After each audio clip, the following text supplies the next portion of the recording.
অস্ট্রেলিয়ার মরুভূমির অধিবাসী মলচগণের একমাত্র প্রাণীটির পরিচিতি কাঁটাযুক্ত গিরগিটি, কাঁটাযুক্ত শয়তান, এমনকি পর্বতের শয়তান নামেও।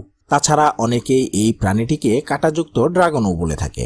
হ্যালো বন্ধুরা, রহস্য বিচিত্রার আরও একটি নতুন ভিডিওতে স্বাগতম। এই বৈচিত্র্যময় পৃথিবীর আনাচে কানাচে জুড়ে কত যে বিচিত্র সব প্রাণী চড়ে বেড়াচ্ছে তার কতটুকুই বা জানি আমরা। সচরাচর আমরা যে কয়টা প্রাণীকে দেখে থাকি তা এই পৃথিবীতে থাকা বিশাল প্রাণীকুলের বৈচিত্র্যতার তুলনায় অতি নগণ্য। এই পৃথিবীতে প্রায় 9 মিলিয়ন প্রজাতির প্রাণী রয়েছে, আর প্রাণীকুলের এই বিশাল ভাণ্ডারের সবচেয়ে বৃহত্তম অংশটি রয়েছে সমুদ্রের তলদেশে। এই জলের তলায় থাকা প্রাণীকুলের বিপুল ভাণ্ডারে এমন কিছু অদ্ভুত দর্শন প্রাণী রয়েছে যেগুলো দেখলে আমাদের মনে প্রশ্ন জেগে ওঠে, সত্যি কি এমন প্রাণীর অস্তিত্ব বাস্তবে রয়েছে? মানুষের চিন্তাকে সন্দিহান করে তোলা এমনই কিছু দেখতে আজব রকমের সামুদ্রিক প্রাণীর অস্তিত্ব নিয়ে আমাদের আজকের আয়োজন। চলুন বন্ধুরা, ভিডিওটি শুরু করা যাক। বন্ধুরা, ভিডিওর শুরুতেই যে অদ্ভুত দর্শন প্রাণীটিকে নিয়ে কথা বলবো তার নাম হলো স্কুটুপ্লেন্স। একেবারে সমুদ্রের তলায় থাকা এই সব ক্ষুদ্র ক্ষুদ্র প্রাণীগুলো সিপিগ তথা সমুদ্রের শূকর নামে ব্যাপকভাবে পরিচিত। প্রাণীগুলোকে এই নামে ডাকার কারণটা অবশ্য সহজেই অনুমেয়, কারণ এই প্রাণীগুলোর চেহারার সাথে শূকরের চেহারার খুব একটা অমিল খুঁজে পাওয়া যাবে না। আটলান্টিক, প্যাসিফিক আর ভারত মহাসাগরের প্রায় 1.5 কিলোমিটার থেকে 5 কিলোমিটার নিচের গহীনেই কেবল এদের দেখা পাওয়া সম্ভব। সাধারণত সমুদ্রের তলদেশের কাদা থেকে এরা নিজেদের খাবার সংগ্রহ করে থাকে। বন্ধুরা, এবার যে অদ্ভুত দেখতে প্রাণীটিকে নিয়ে কথা বলবো তার নাম হলো গবলিন হাঙর। একেবারে গভীর সমুদ্রের অন্ধকার জগতের বাসিন্দা এই গবলিন হাঙরগুলোর চেহারাটা সত্যিই চমকে ওঠার মতো। এগুলোকে দেখলে মনে হয় যেন একেবারে সাক্ষাৎ শয়তানেরই প্রতিমূর্তি।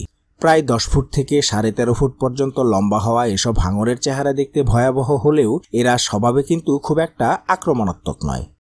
বন্ধুরা, এবারে গ্রাউন্ড প্যাঙ্গোলিন নামে আরও একটি অদ্ভুত দেখতে প্রাণীর সাথে পরিচিত হওয়া যাক। বুনো আফ্রিকার অধিবাসী এই প্যাঙ্গোলিনের সারা দেহটি শক্ত আইস দিয়ে আটকানো।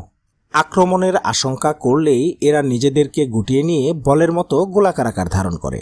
এই অদ্ভুত ও সুন্দর দেহের অধিকারী প্রাণীটি 2 পায়ে চলাফেরা করতে সক্ষম হলেও সাধারণত খাবার খোঁজার কারণে লেজসহ 4টি পায়েই ব্যবহার করে থাকে। বন্ধুরা, এবারে এই লাল ঠোঁটের অধিকারী রেডলিপ ব্যাটফিশটিকে দেখুন। আমেরিকা মহাদেশের উপকূলীয় অঞ্চলের অধিবাসী এই মাছটিকে প্রথমে দেখলে মনে হবে যেন কোনো রাগী চেহারার মহিলা ঠোঁটের লাল লিপস্টিক মেখে বসে আছেন। মৎস্য প্রজাতির অন্তর্ভুক্ত হয়েও সাঁতার কাটতে অনভ্যস্ত এই প্রাণীটি সাধারণত সাগরের তলদেশে হেঁটে বেড়ায় এবং ছোটখাটো চিংড়ি সহ অন্যান্য মাছ খেয়েই বেঁচে থাকে। বন্ধুরা, এবারে ম্যান্টিস চিংড়ি নামের আরও একটি অদ্ভুত সামুদ্রিক প্রাণীর দিকে দৃষ্টিপাত করা যাক। পৃথিবীর বিভিন্ন সমুদ্রের আনাচে কানাচে জুড়ে প্রায় 400 প্রজাতির বিভিন্ন ম্যান্টিস চিংড়ি ছড়িয়ে রয়েছে। স্টোমাটোপোডা গোত্রের এই চিংড়িগুলোর অসাধারণ ও শক্ত কিছু দাঁড়া রয়েছে যার সাহায্যে শিকারকে সহজেই ফুটো করে ফেলতে পারে। এমনকি বড় প্রজাতির চিংড়িগুলো মাত্র এক গুঁতোতেই অ্যাকোরিয়ামের কাঁচও ভেঙে ফেলতে পারে। বন্ধুরা, সাধারণত বিভিন্ন সায়েন্স ফিকশন চলচ্চিত্রে আমরা নানা রকম ড্রাগন দেখতে পাই, যদিও বাস্তবে এসব ড্রাগনের কোনো অস্তিত্ব নেই। তবে সিনেমাতে দেখা এসব ড্রাগনের বাস্তবে কোনো অস্তিত্ব না থাকলেও কাঁটাযুক্ত ড্রাগন নামে পরিচিত বিশেষ এক ধরনের প্রাণীর অস্তিত্ব কিন্তু পৃথিবীতে ঠিকই রয়েছে। হ্যাঁ বন্ধুরা, অস্ট্রেলিয়ার মরুভূমির অধিবাসী মলচগণের একমাত্র প্রাণীটির পরিচিতি কাঁটাযুক্ত গিরগিটি, কাঁটাযুক্ত শয়তান, এমনকি পর্বতের শয়তান নামেও। তাছাড়া অনেকেই এই প্রাণীটিকে কাঁটাযুক্ত ড্রাগনও বলে থাকে। এই প্রাণীগুলোর নিজেদের শরীরের রং পরিবর্তন করার ক্ষমতা থাকলেও মরুভূমিতে থাকার কারণে সাধারণত এদের বাদামি বর্ণই চোখে পড়ে। প্রায় 8 ইঞ্চি লম্বার এই প্রাণীটির সারা দেহ অসংখ্য কাঁটা দিয়ে ঢাকা থাকে, যার কারণে অন্যান্য শিকারী প্রাণীরা সাধারণত এদের ঘাটতে আসে না। এদের আরও একটি সুবিধা হলো এরা নিজেদের দেহের যে কোনো অঙ্গ দিয়েই পানি শুষে নিতে পারে, যা এদেরকে মরুভূমিতে টিকে থাকতে বেশ ভালোই সহায়তা করে। তো বন্ধুরা, আজকের ভিডিওটি এই পর্যন্তই। ভিডিওটি আপনাদের কাছে কেমন লেগেছে তা অবশ্যই কমেন্টে জানাবেন। ভালো লাগলে অবশ্যই একটি লাইক করবেন আর চ্যানেলটিকে সাবস্ক্রাইব করে পাশে থাকা বেল বাটনটি অন করে দেওয়ার অনুরোধ তো থাকলোই।